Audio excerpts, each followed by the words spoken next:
This episode of Destructoid is brought to you by Jack Threads. Coming up on Destructoid, Australians don't get any sexual favors in The Witcher 2, Fallout New Vegas has more DLC headed your way, and Mass Effect 3 is delayed. All this and more on Destructoid.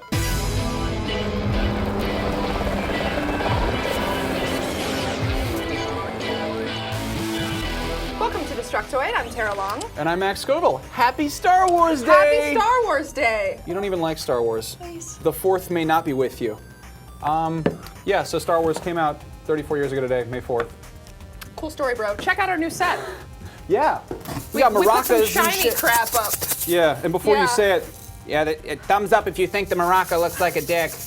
Subscribe to my dick do you channel. have, Yeah, we'll read Max? your comments. I don't know. Yeah, makes no, me- it's still very much work in progress, but we're trying to make things Yeah, we're work. trying to fill it up, fill in the blanks. If you got some cool gizmos and gadgets and stuff you could send, we don't have any Sony controllers over there. You get a look at that. Yeah. Yeah. That's not bias, I promise. Also, that's not a thermostat or an intercom. That's some old thing with the pongs on it. I don't know. It's for video game people, knows? whatever. Controls the temperature in here. Yeah. Other news, if you guys are longtime readers of the website, then you probably know that DestructoID.com used to have a weekly podcast called Podtoid. It's gone through several reincarnations throughout history, and I am proud to say that we're getting the gang back together. Calling up the boys. Yeah. Getting the old crew together. Max and myself, along with Destructoid editors Jim Sterling and Jonathan Holmes, you guys might have heard of him, recorded our first episode yesterday. So if you want to hear our candid discussion on the PSN debacle or on Project Cafe, because believe it or not, we do censor ourselves a tiny bit on Go this fuck show. yourself, Tiny Tara. bit. Full of shit. Yeah, Tara talks about leaving a box of hamsters in a Dairy Queen dumpster. So That did not happen. He's totally misconstruing yeah, she's a what I total said. monster. So Yeah, if you read that, or sorry, if you read that, if you listen to that, or if you want to do dirty, disgusting things to the sound of Holmes' angelic voice, you should check out our podcast. It's up on iTunes. You can find it just by searching Podtoid on iTunes.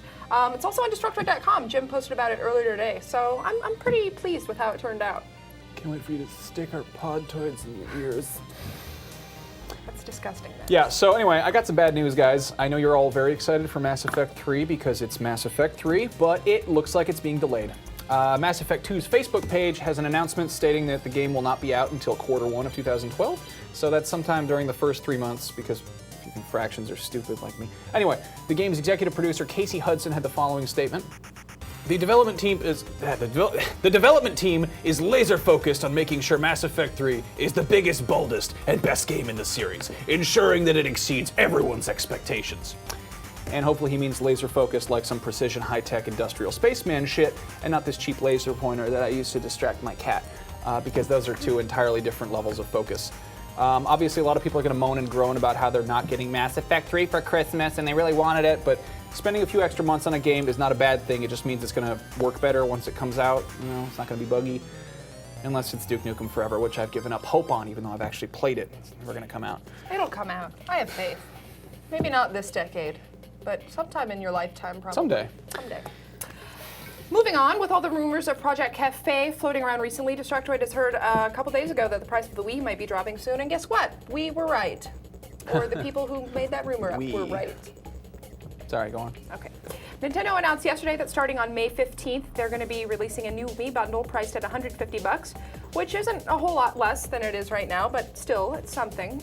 The bundle will include a black or white Wii, whatever color you prefer, and it'll come with a controller, a copy of Mario Kart Wii, and a steering wheel accessory. All of which are made out of recycled paper cardboard. That's not true. That's Don't believe bullshit. that. To go along with this, Nintendo will also be rolling out a new line of games called Nintendo Selects, which is going to feature some classic titles you're probably familiar with, like Zelda, Twilight Princess, Animal Crossing City Folk, Mario Super Sluggers, and Wii Sports, all for $19.99 each. So that's cool, right? Yeah, I like to point out that it's Nintendo Selects. It's not like Player's Choice or like Fans' Favorites. It's like Nintendo Selects. Yeah. They're like, here you go, guys. A mediocre title. We know you were really big fans of Animal Crossing because you're hardcore gamers. Here you go. Your favorite. That's very nice of them, isn't it? I actually might. I'm kind of interested in picking that up, and just because I want to play the old Zeldas. I want to could play the Barbie Horse Adventure, Hannah Montana the movie, the game. Sorry. What game? Hannah Montana the movie, the game. Oh. I hear you get to build a doghouse. I don't know. Stop talking, Max. Okay, let's do a sponsorship Yeah, let's thing. do that. It's no secret that most guys hate shopping for clothes, especially if your name is Max and you can't fit into normal pants because your legs are a foot too long. I'm getting your normal pants. No. Luckily, there's Jack Threads. Jack Threads is a members-only online shopping club that does the dirty work for you and saves you a buttload of cash in the process. Every day, Jack Threads serves up the hottest brands at up to 80% off what you'd pay in a store. Stuff like Kid Robot, The Hundreds, and American Apparel for way less than you'd find anywhere else. Now, Jack Threads is a private club, but luckily, Destructoid's got the hookup. If you go to jackthreads.com/destruct, you could skip the waitlist and become a member right away. And did I mention that it's free to join? Sounds too good to be true. Hit up jackthreads.com/destruct and you'll start instantly saving without ever having to leave the house. And you can dress like me, like a dapper gentleman, and we can ride about in zeppelins, throwing rocks at the poor. Do they have a lot of vests on Jack Threads? I don't know, you should probably go check it out. I wear one vest a lot, okay? Yeah. Okay, let's get back to the news. You guys like Fallout New Vegas, right? I've been playing a lot of this lately. Or, as I like to call it, Upside Down Faces Invisible Typewriter Adventures. Oh, look at me, I'm typing, but it's not Because the game is glitchy. That was that's the joke. That was the joke, sorry. Well, Bethesda just announced yesterday that starting in a couple of weeks, they're going to be rolling out 3 new DLC packs for the game. The first one is called Honest Hearts, and it's going to be out on May 17th. It takes place in Zion National Park in Utah. Right after your caravan gets attacked by raiders and will evolve a new Canaanite missionary along with an appearance by the Burned Man. Jazz fingers. Old World Blues is the second one that'll be coming out sometime in June, and it's going to start off in the Big Empty's pre-war research facility where you've been kidnapped and used as a laboratory experiment. It also features the voice of the lovely Veronica Belmont, who is sitting right over there. Hey guys. What's up? What's up, She what's looks up? nice today. I like her dress. Lastly, the Lonesome Road DLC pack will be coming in July, and it'll involve you doing one last job for Ulysses, who is the original courier who was supposed to deliver the platinum chip. This is going to be the last of the DLC packs for Fallout New Vegas, and it's supposed to tie up the entire storyline of the game. So I'll definitely be picking that one up. Look for it in the next couple of weeks, because it'll be out soon, May 17th. You know, it's funny because for the longest time, I thought the Veronica Belmont was actually a character from Castlevania. Really? Also, I want to do a voice for a video game. What the hell? Like, hey, video game developers, you hear me? I'll work pro bono for free. You hear that? He said he'll work pro boner. I'll work, shut up. Okay, anyway, so one video game that I've been completely oblivious of forever is The Witcher. It came out in 2007, and from what I've gathered, it's an RPG about an albino with a ponytail who goes around having sex with women and collecting trading cards. The sequel, The Witcher 2, Assassins of Kings, comes out in about 2 weeks, and it looks pretty cool. And by that, I mean that there's nudity in it. And I always support that because I'm creepy. Well, as we all know, the Australian Classification Board is comprised entirely of 70-year-old women and 40-year-old virgins who pee sitting down, and they don't like fun things. So you'd kind of expect them to really get in a fight about this and make a big fuss about it. But the ratings board has given The Witcher 2 the go-ahead, and it has an MA15 plus rating, provided that they made one change. You cannot, no sexual favors in the game. At one point in the game, your character is given the choice of receiving sex as a reward for completing a side quest, and they had to take that out. So for Australians, that option is no longer there. Otherwise, the game's the same, and you can go around having awkward sex with dryads and ladies of the lake. You just can't receive sexual favors as a reward for killing monsters or whatever. I don't get it. Like Australia, you're like the hot girl whose house I want to go over to, but I don't because your dad's too strict and he scares me, and I hear your booze is real expensive. That's kind of good news for Australians, I guess. Yeah, but seriously, at the you same get- time, you get I feel the like game. all games need more sex and prostitution. Yeah. It's just necessary. Yeah.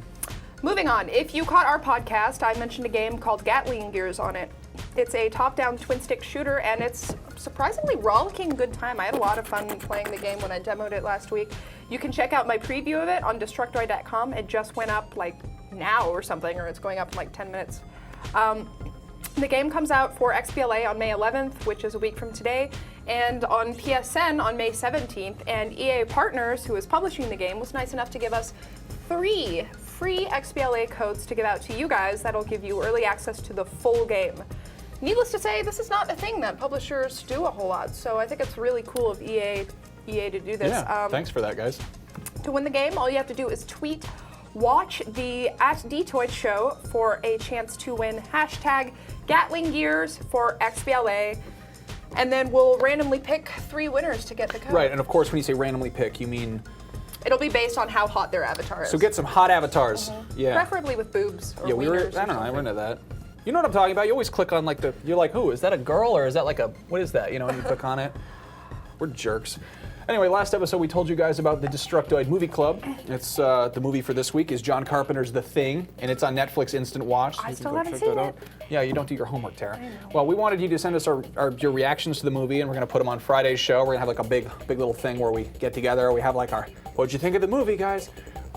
We got our first video response, though, from YouTube user UberBandGeek6, whose name is also Max. Take it away.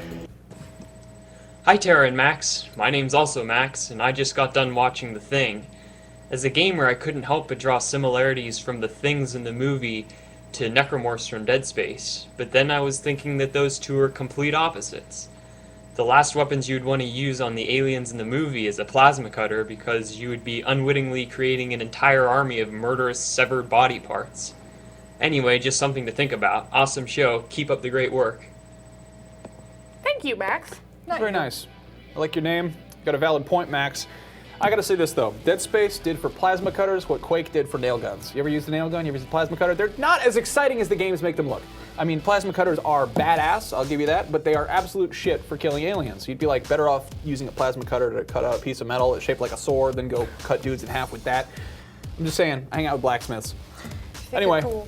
You guys got until midnight Thursday Pacific Standard Time to watch The Thing on Netflix. I'm not just being vague, that's the name of the movie, The Thing. Wait, do we really only have until midnight? God damn, Tara, do your work, do your work. So go to Netflix. If you don't have an account, you can get a free account. Let's go to netflix.com/Destructoid and sign up. Happy watching, everyone. Happy Star Wars Day, guys. Haha, take it easy. Goodbye.